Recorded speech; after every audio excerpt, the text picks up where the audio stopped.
مرحبا أهلا النوادي. السلام عليكم ورحمة الله وبركاته.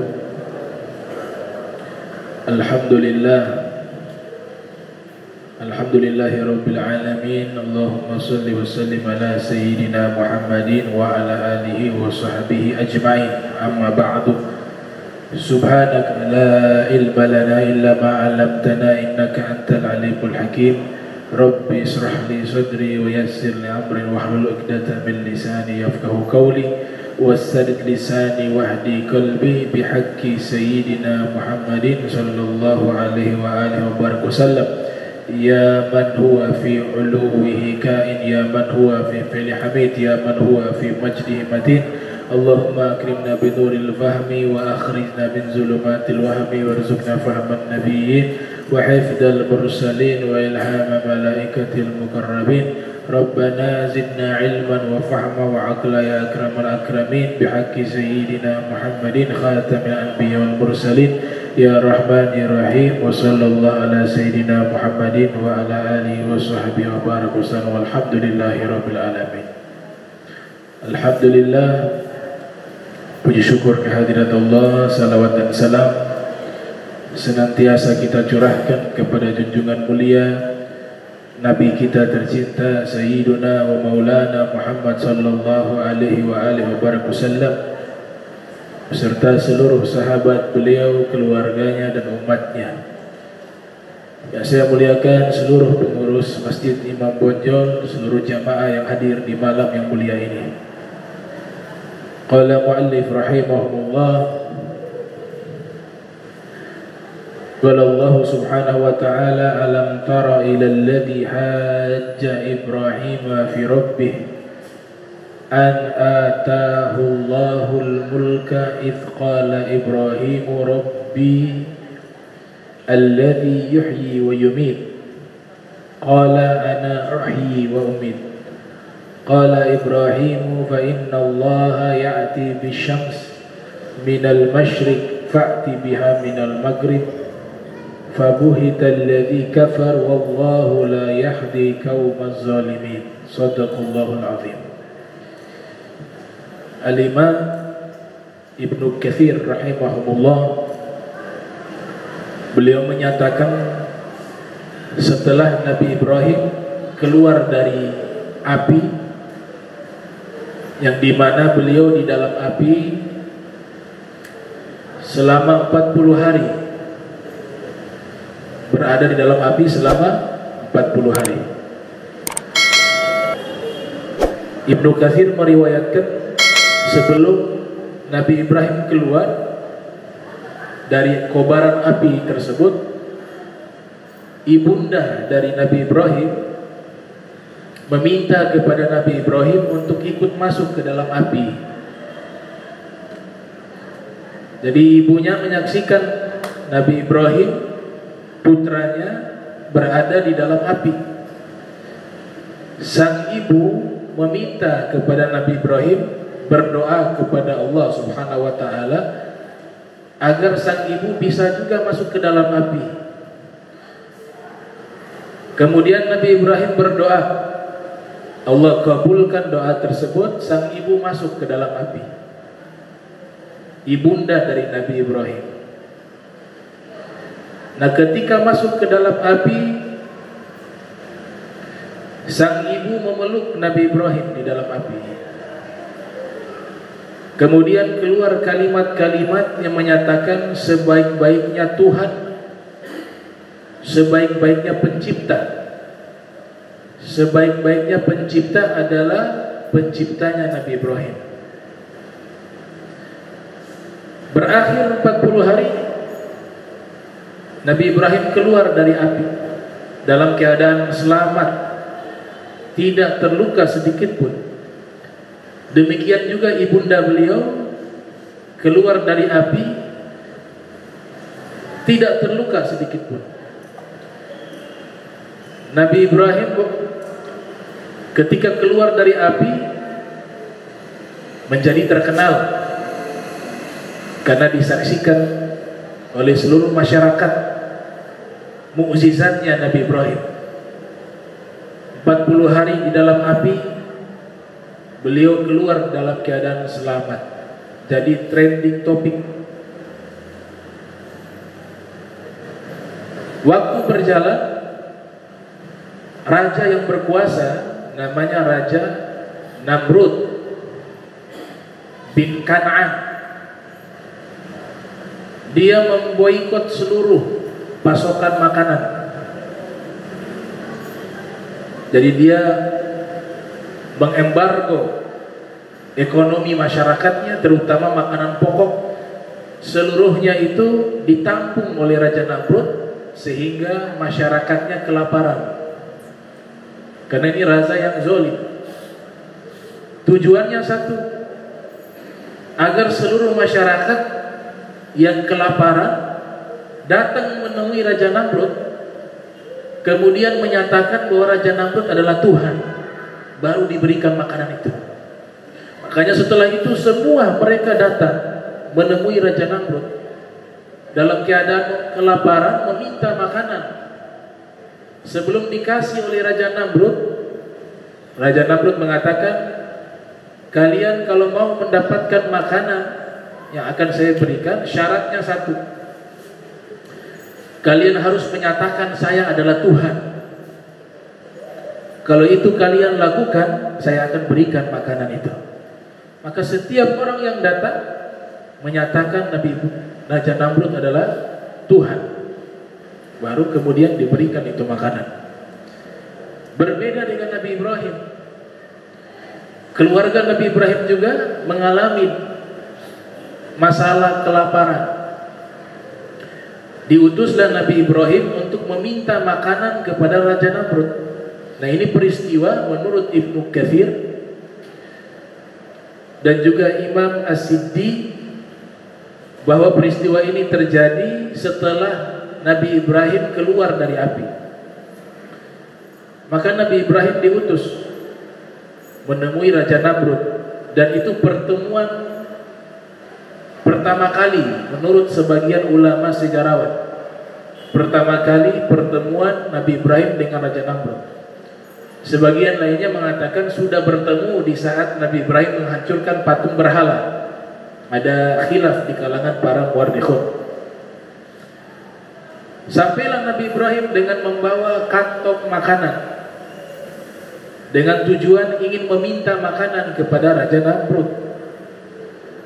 Ternyata ketika Nabi Ibrahim sampai ke istana dan bertemu Raja Namrud, meminta bantuan makanan, Raja Namrud mengatakan kepada Nabi Allah Ibrahim, engkau nyatakan saya adalah Tuhan, saya akan berikan makanan tersebut kepadamu. Nabi Ibrahim menolak itu. Tuhanku adalah Allah yang menciptakan aku dan dirimu. Akhirnya terjadi perdebatan, al-munazarah, antara Raja Namrud dengan Nabi Allah Ibrahim. Dan perdebatan itu Allah abadikan di dalam Al-Quran. Kalau kita ingin melihat perdebatan antara Nabi Ibrahim dengan Raja Namrud, kita buka surat Al-Baqarah ayat 258. Disitulah terjadi perdebatan antara Nabi Ibrahim dengan Raja Namrud. Allah Subhanahu wa taala berfirman, alam tara ilal ladzi hajja Ibrahim fi rabbih. Tidaklah engkau melihat, alam tara, tidaklah engkau melihat kepada orang yang berdebat, berargumentasi dengan Nabi Ibrahim tentang masalah penciptanya, Rabbih. Nah, ulama tafsir seperti Imam Al-Baghawi dalam tafsirnya Ma'alimut Tanzil, juga Al-Imam Fakhruddin Ar-Razi yang lahir tahun 544 Hijriah, wafat 606 Hijriah, dalam tafsirnya At-Tafsirul Kabir, mereka mengatakan orang yang berdebat dengan Nabi Ibrahim di ayat ini, itu yang dimaksud adalah Raja Namrud, Namrud bin Kan'an. Nah, yang luar biasa, sebelum kita bahas antara perdebatan antara Nabi Ibrahim dengan Raja Namrud, ini firman Allah Ta'ala wahyukan kepada Rasulullah. Alam taro, Allah Ta'ala al-khitab, berdialog, sedang mengajak berbicara Nabi kita Muhammad SAW. Coba perhatikan ini kalimat alam taro, bukan alam ta'lam, bukan alam tafham. Alam taro, tidaklah kamu melihat. Allah nyatakan tidaklah kamu melihat. Taro ini dari kata ro'a. Ro'a yara ru'yatan, artinya melihat. Jadi ayat ini menunjukkan seakan-akan ini peristiwa perdebatan Raja Namrud dengan Nabi Allah Ibrahim itu pernah dilihat oleh Nabi. Pernah dilihat oleh Nabi. Coba kita analisa kata alam. Ini kalau dalam ilmu nahwu, lam itu harfu jazmin, mensukunkan fi'il mudhari'. Kemudian maknanya kholak. Fi'il mudhari' memiliki makna masa lampau. Masa lampau namanya kholak. Artinya apa? Peristiwa perdebatan antara Nabi Allah Ibrahim dengan Raja Namrud, peristiwa itu Nabi saksikan dengan matanya. Tapi penglihatannya itu namanya ru'yatun ruhaniyah, penglihatan rohani, belum dengan wujud sebagai manusia. Maka ini kalimat luar biasa, alam taro, tidaklah engkau melihat? Allah nyatakan kepada Rasulullah, engkau sudah pernah melihat kan perdebatannya Nabi Ibrahim dengan Raja Namrud. Dan peristiwa-peristiwa semacam ini Allah Ta'ala nyatakan banyak di dalam Al-Quran. Seperti peristiwa fil, ashabul fil. Alam tara kaifa fa'ala rabbuka bi ashabil fil. Allah Ta'ala nyatakan, tidakkah engkau melihat? Allah nyatakan kepada Nabi, tidakkah engkau melihat? Bukan tidaklah engkau tahu. Melihat artinya Nabi saksikan dengan pandangan rohani. Dengan pandangan rohani. Jadi Rasulullah SAW sudah diizinkan oleh Allah Subhanahu wa Ta'ala menyaksikan peristiwa seluruhnya. Masa lampau beliau bisa lihat, masa kini beliau bisa lihat, masa akan datang beliau bisa lihat dengan izinnya Allah. Itulah Allah nyatakan Nabi pernah melihat tanda-tanda kebesaran Allah. Dan kata melihat di dalam Al-Quran ada yang redaksinya ro'a, fi'il madi, artinya Nabi telah melihat. Allah Subhanahu wa Ta'ala menyebutkan sebanyak 13 kali di dalam Al-Quran. Adapun kata alam taro, bukankah engkau sudah melihat? Allah sebutkan sebanyak 25 kali di dalam Al-Quran. Jadi Nabi diberikan kemuliaan bisa melihat segala sesuatu yang terjadi di alam semesta ini, yang lalu, yang kini, dan yang akan datang. Maka kalimat yang digunakan Allah Ta'ala nyatakan, tidakkah engkau melihat? Itu makna alam taro, tidakkah engkau melihat?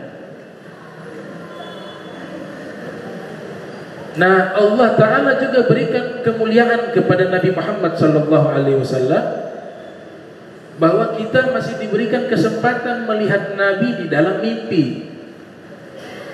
Di dalam mimpi. Di dalam hadis Sahihul Bukhari, Rasul sallallahu alaihi wasallam bersabda, "Man ra'ani fil manami fasayarani fil yaqdha, fa inna syaitana la yatamatsalu bih." Siapa yang bermimpi melihat aku, Nabi sebutkan melihat aku di dalam tidur, yaitu bermimpi, maka dia akan melihat aku dalam keadaan nyata. Sebagian besar ulama hadis mengatakan di hari kiamat akan melihat Nabi. Karena sesungguhnya syaitan tidak bisa menyerupai diriku, kata Rasulullah SAW. Di dalam Tafsirul Ahlam, ada satu kitab namanya Tafsirul Ahlam, tafsir mimpi, karya ulama tabi'in, yaitu yang bernama Muhammad ibn Sirin, meriwayatkan hadis Rasul bersabda, "Man ra'ani fil manami lan yadkhulan nar." Siapa orang yang hidup di dunia pernah bermimpi melihat aku, maka dia tidak akan masuk ke dalam neraka, kata Nabi sallallahu alaihi wasallam. Hadis ini diriwayatkan oleh Anas bin Malik, sahabat Nabi yang bernama Sayyidina Anas bin Malik, dan riwayat ini dikeluarkan oleh muridnya langsung, yaitu Muhammad bin Sirin. Muhammad bin Sirin ini belajar kepada Anas bin Malik di dalam kitab Tafsirul Ahlam. Jadi melihat Nabi Muhammad masih ada kemungkinan kita melihat Nabi di dalam mimpi. Para ulama bahkan mengarang kitab tentang masalah bermimpi melihat Rasul. Seperti Syekh Abdul Aziz Ahmad itu memiliki kitab namanya Ra'aitun Nabi. Jadi nama kitabnya Ra'aitun Nabi, saya melihat Nabi di dalam mimpi. Kitab ini berisikan 100 kisah-kisah dan saksi hidup orang yang pernah bermimpi melihat Rasul sallallahu alaihi wasallam. Ada juga kitab yang berjudul Liman arada ru'yatan Nabi sallallahu alaihi wasallam fil manam, bagi orang yang ingin bermimpi melihat Nabi Muhammad sallallahu alaihi wasallam. Itu nama kitabnya. Jadi kitab itu berisikan cara-cara amalan-amalan agar kita bisa bermimpi Rasulullah. Disusun oleh ulama namanya Syekh Abu Umar Muhammad. Nah, di dalam bahasa Arab kata melihat disebutkan oleh pakar bahasa Arab dunia bernama As-Sayyid Muhammad Murtada Az-Zabidi dalam kitabnya Tajul Arus min Jawahiril Qamus. Kata melihat di dalam bahasa Arab ar-ru'yah menggunakan ta. Ada yang biduni ta, ru'yah. Ada ru'yah, ada ru'yah. Kalau kita baca tasdidnya ru'yatun dan ru'yah. Tambahan ta, ru'yatun, itu menunjukkan melihat dengan mata kepala. Tapi kalau ru'ya tanpa tambahan ta di belakangnya, itu menunjukkan melihat tapi lewat mimpi. Beda ru'yatun dengan ru'ya. Hal ini diriwayatkan oleh Imam Muslim di dalam sahihnya. Rasulullah sallallahu alaihi wasallam bersabda, "Ar-ru'ya minallah wal hilmu minasyaitan." Mimpi baik dari Allah, mimpi buruk dari syaitan. Nabi menyebutkan kata ar-ru'ya, bukan ru'yah. Artinya melihat di dalam mimpi. Tapi kalau ada tambahan ta, itu melihat dengan mata kepala. Ru'yah. Dan Nabi kita Muhammad sallallahu alaihi wasallam ketika melihat Allah, Nabi dimuliakan oleh Allah, melihat Allah. Itu Nabi melihat dengan mata kepala, dengan ru'yatun.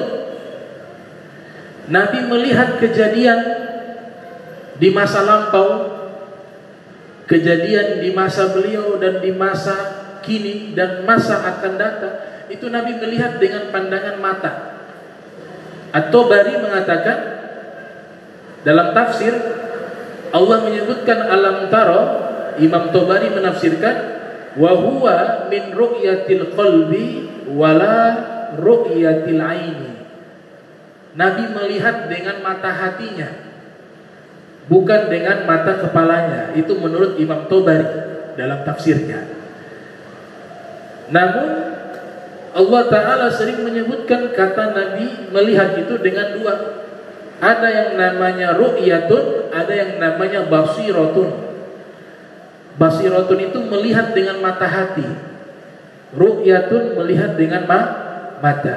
Nah, Nabi kita Muhammad SAW Allah berikan kedua-duanya, melihat dengan mata kepala dan juga melihat dengan hati. Buktinya Nabi mampu melihat Allah dengan izinnya Allah. Allah Ta'ala nyatakan di dalam Al-Quran, laqad ra'a min ayati rabbihil kubra. Laqad ra'a, Nabi telah melihat, Nabi telah melihat tanda-tanda kebesaran Allah, tanda-tanda kebesaran penciptanya Allah Subhanahu wa Ta'ala. Al-Kubra, coba perhatikan kalimat ditambah Al-Kubra, yang besar. Artinya kalau penglihatannya hanya mata hati, maka itu bukan tanda-tanda kebesaran Allah. Hanya dengan mata hati bukan tanda kebesaran. Allah nyatakan Nabi melihat tanda-tanda Allah yang sangat besar. Makna yang sangat besar, pertama melihat Allah, yang kedua melihat perjalanan alam semesta, lintas waktu Nabi lihat. Dan ini buktinya Allah Ta'ala selalu menyebutkan alam taro, alam taro. Allah ulang-ulang sebanyak 25 kali. Jika ayat itu berbicara dialognya dengan Nabi, itu Allah Ta'ala menegaskan, kau pernah lihat Nabi Ibrahim berdebat dengan Raja Namrud. Engkau pernah melihat pasukan bergajah dimusnahkan oleh Allah Subhanahu wa Ta'ala. Nah, itu makna alam taro. Dan penglihatan yang Allah berikan kepada Nabi dua. Mata yang ada di kepala dan mata yang ada di hati. Dari mana dalilnya? Dari firman Allah, ma kadzabal fuadu ma ra'a. Ma kadzabal fuadu ma ra'a. Ma kadzabal fuadu ma ra'a. Hati Nabi tidak pernah dusta atas apa yang ia lihat. Allah sebutkan hati dulu baru melihat. Maknanya apa? Hati melihat, setelah itu mata juga melihat. Ma kadzabal fuadu ma ra'a. Itu firman. Firman yang Allah tegaskan, Nabi melihat Allah Ta'ala. Nabi melihat segala sesuatu. Kalau mampu melihat Allah, maka yang lainnya jadi kecil. Karena tidak ada yang mampu melihat Allah, termasuk malaikat, termasuk para nabi, para rasul. Allah hanya memilih Nabi Muhammad SAW itu diberikan untuk bisa melihat Allah. Kalau mau pembahasan yang lebih jelas tentang masalah Nabi melihat Allah ketika peristiwa Mi'raj, ada satu kitab khusus karya seorang doktor, namanya Dr. Muhammad bin Khalifah. Kitab itu berjudul Ru'yatun Nabi li Rabbih, penglihatan Nabi kepada Allah. Jadi kitab itu berbicara tentang berbagai referensi dalil bahwa Nabi Muhammad SAW benar-benar pernah melihat Allah dengan mata hatinya dan dengan mata kepalanya. Selain daripada itu tidak ada yang bisa. Tidak ada yang pernah melihat Allah, tidak ada.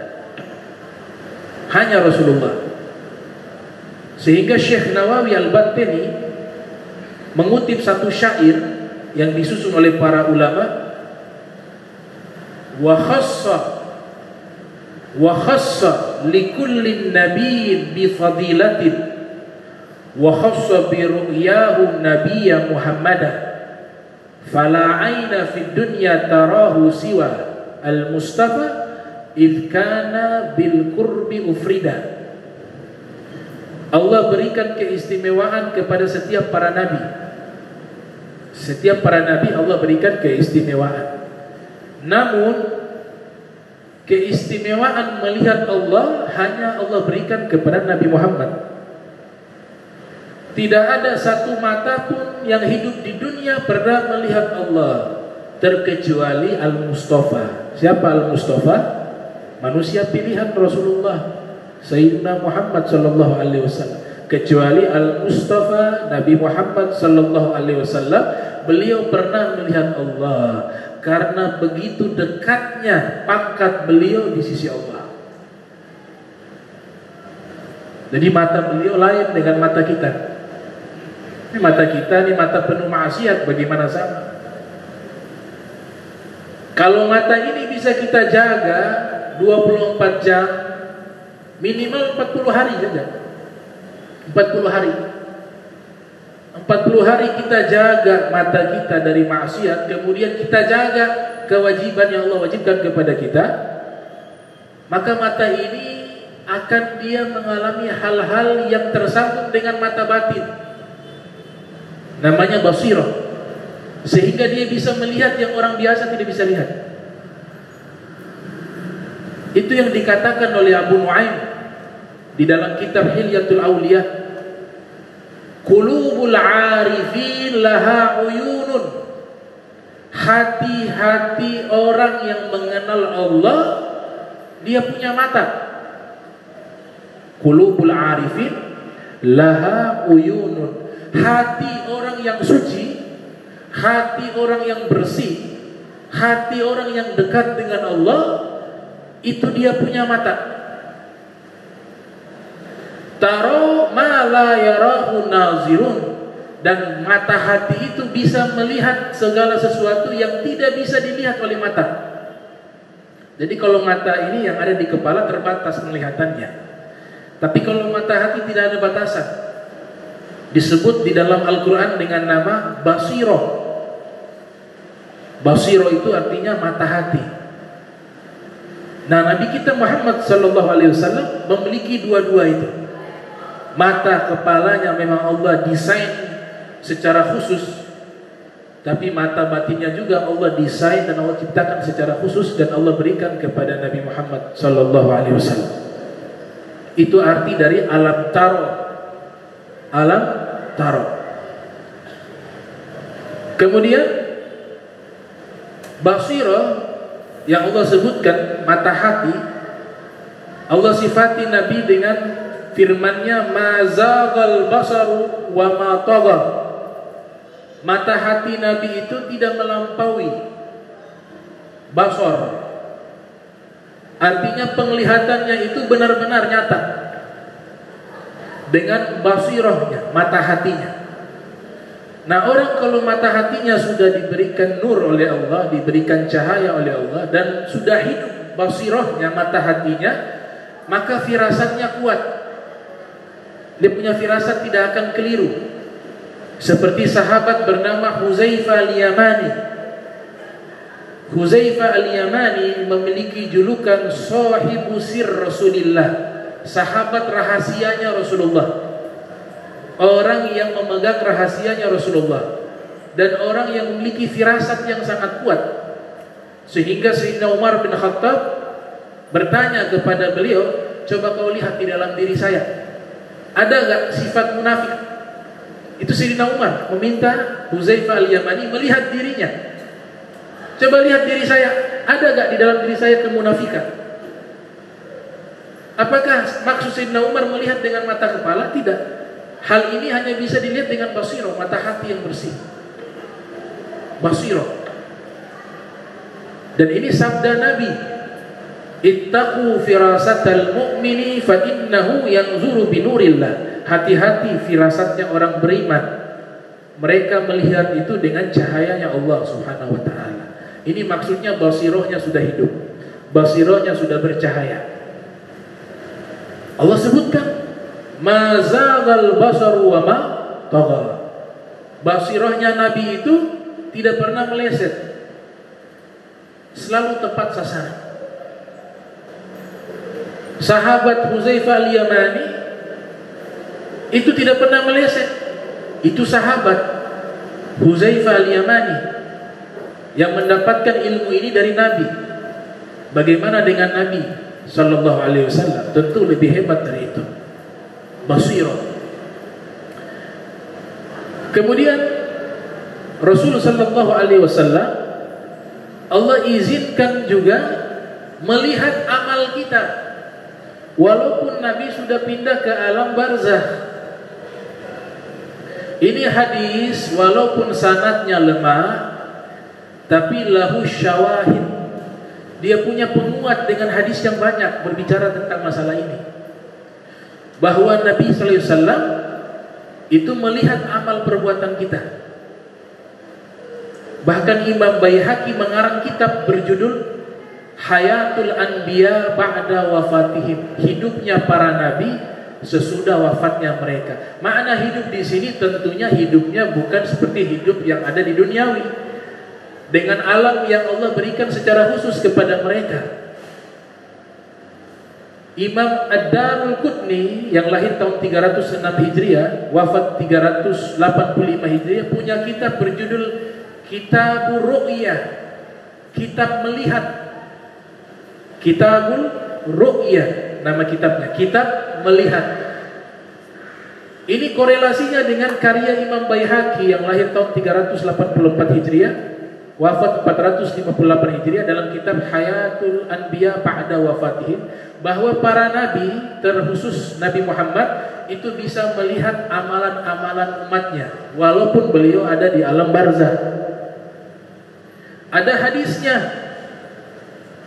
Rasul sallallahu alaihi wasallam bersabda, "Tu'radu alayya a'malukum." Disodorkan di hadapanku amalan-amalan kalian. Fa in ra'aitu, dalam riwayat yang lain fa in wajadtu, riwayat yang lain fa in ra'aitu. Coba lihat kalimatnya. Jika aku melihat, kata Nabi. Jika aku melihat khairan, amalan kalian baik, hamidullah, aku memuji Allah, aku bersyukur kepada Allah. Wa in ra'aitu syarra istaghfartu lakum, kalau aku melihat amalan itu buruk, aku beristighfar untuk kalian. Jadi Nabi katakan melihat. Lihatnya di mana? Di dalam kuburan. Ini hadis walaupun lemah sanadnya, tapi hadis ini punya penguat dari hadis-hadis lainnya. Namanya syawahid dalam ilmu hadis. Jadi tidak selamanya hadis dhaif itu dia dhaif. Jika ada penguat-penguat dari hadis-hadis yang lain, dia bisa naik derajat hasan. Namanya hasan li ghairi. Dia menjadi hasan karena ada hadis pendukung yang lainnya. Itu di dalam ilmu hadis seperti itu. Dan dhaifnya ini dikuatkan dengan hadis-hadis yang lainnya. Bahkan ada hadis sahih. Hadis ini disahihkan oleh Syekh Albani. Riwayat Imam Ahmad bin Hanbal yang lahir tahun 164 Hijriah, wafat 241 Hijriah, dalam kitab Musnad. Rasul sallallahu alaihi wasallam bersabda, "Inna a'malakum tu'radu ala aqaribikum wa asyairikum minal amwat, fa in kana khaira istabsharu bih, wa in kana syarra qalu Allahumma la tumithum hatta tahdiyahum kama hadaitana." Ini hadis sahih menurut Syekh Albani dan diriwayatkan oleh Imam Ahmad bin Hanbal. Apa sabda Nabi? Sesungguhnya amalan-amalan kalian akan disodorkan di hadapan keluarga-keluarga kalian yang sudah meninggal. Keluarga-keluarga kalian yang sudah meninggal. Jika keluarga kalian melihat amalan kalian baik, istabsyaru bih, mereka bahagia, senang. Saya punya anak turunan, ya hidup di dunia orangnya baik, orangnya soleh, yang di kuburan senang, bahagia. Ini di umat lain tidak ada. Ibnu Abbas mengatakan amalan-amalan seperti ini itu khusus untuk umat Islam, umat Rasulullah. Kuntum khaira ummah, karena kalian umat terbaik. Umat Nabi Musa, umat Nabi Isa, dan seluruh para nabi kalau sudah meninggal selesai, terputus sama sekali. Mengirim doa, mendoakan tidak sampai. Melihat keluarganya yang hidup di dunia tidak bisa dilihat. Mereka hanya pindah alam barzakh. Tapi kalau umat Rasul diberikan kemuliaan itu. Ini hadis sahih. Menurut Syekh Albani diriwayatkan Imam Ahmad bin Hanbal, amalan-amalan kalian disodorkan di hadapan keluarga-keluarga kalian yang sudah meninggal. Kalau keluarga kalian melihat amalan kalian baik, mereka gembira. Tapi kalau mereka melihat amalan kalian buruk, mereka berdoa.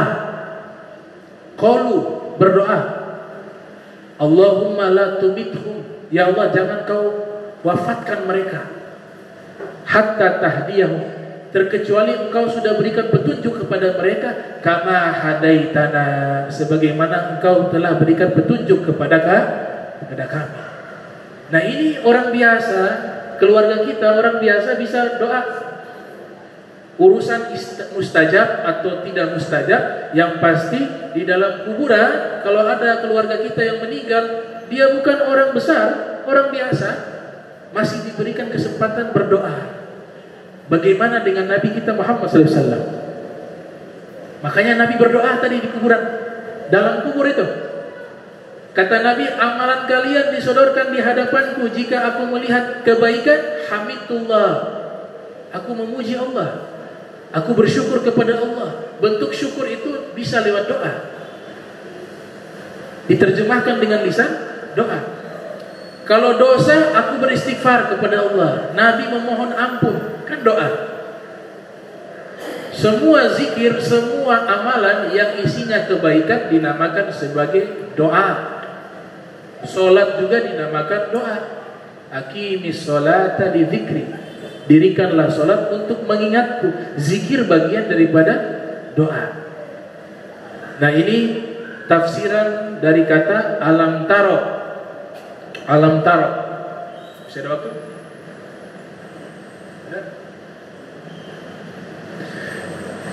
Nah kemudian setelah alam taro, di sini Allah Ta'ala sebutkan perdebatan Nabi Ibrahim dengan Raja Namrud. Nah sebelum kita membahas perdebatan Nabi Ibrahim dengan Raja Namrud, sedikit untuk kita mengenal siapa si Namrud. Ini Namrud ini raja di Babilonia, di Irak, dekat kota Mosul. Dia punya ayah juga raja, namanya Kan'an. Ayahnya namanya Kan'an. Ketika Namrud baru lahir ke dunia, Kan'an ini merasakan firasat tidak baik, bahwa anaknya ini akan memberikan malapetaka bagi dirinya, bagi rakyatnya. Maka ketika Namrud lahir, diperintahkan untuk dibuang. Maka dibuanglah Namrud yang masih bayi itu di tengah hutan. Pertama dibuang di padang rumput, di situ banyak sapi. Ternyata semua hewan takut kepadanya, termasuk sapi. Sang ibu, nama juga seorang ibu, ketika anaknya dibuang, dia tetap mencari anaknya. Maka sang ibu ini mencari anaknya di tengah gurun, padang rumput. Itu semua sapi-sapi lari menghindar dari Namrud yang masih bayi. Maka sang ibu kasihan kepada Namrud yang masih bayi. Diambillah itu Namrud, dimasukkan di satu peti, sama seperti kisah Nabi Musa, dialirkan ke sungai. Sampai akhirnya terdampar di satu hutan. Itu bayi, tiba-tiba datang macan betina. Ternyata macan betina ini punya anak-anak kecil yang baru lahir, punya ASI. Macan betina inilah yang menjaga Namrud, diberikan ASI. Jadi Raja Namrud ini minum ASI macan betina, bukan susu beruang, susu macan. ya. Susu macan, bukan susu beruang. Nah, orang-orang kampung datang, lihat, mereka heran, ada macan menyusui kepada seorang bayi laki-laki. Maka diberikan nama dia itu Namrud. Bahasa Arab kalau macan itu namir, macan. Yang kurang lebih artinya bayi yang dirawat oleh macan betina. Diasuhlah Raja Namrud ini oleh penduduk kampung setempat, sampai akhirnya dia tumbuh dewasa.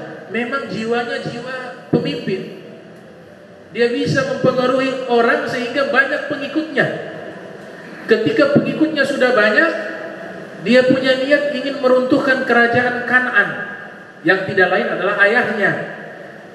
Namun dia tidak tahu kalau Kan'an itu adalah ayahnya. Terjadilah peperangan. Dan Kan'an juga tidak tahu Namrud itu adalah putranya. Di saat terjadi peperangan, Kan'an terbunuh, kalah. Maka Namrudlah yang mengambil posisi sebagai raja. Nah, raja inilah yang nanti berhadapan dengan Nabi Ibrahim. Nanti kita lanjut pembahasannya di pertemuan berikutnya. Bismillahirrahmanirrahim. Alhamdulillahirabbil alamin. Allahumma shalli wa sallim ala sayidina Muhammad wa sayyidina Muhammad. Allahumma jam'ana hadza jam'an marhuma wa tafarraqna min ba'di tafarraqa ma'suma wa la tajal minna wa la minna syaqiyya wa la mahruma. Allahumma nadzi qulubana an ta'alluqi biman dunak waj'alna min qaumin tuhibbuhum yuhibbuna subhanaka bihamdika asyhadu an la ilaha illa anta astaghfiruka wa atubu ilaik. Wa sallallahu alaihi Muhammadin wa ala alihi wa sahbihi wa barik wa sallam wa lafu minkum. Wassalamu alaikum warahmatullahi wabarakatuh.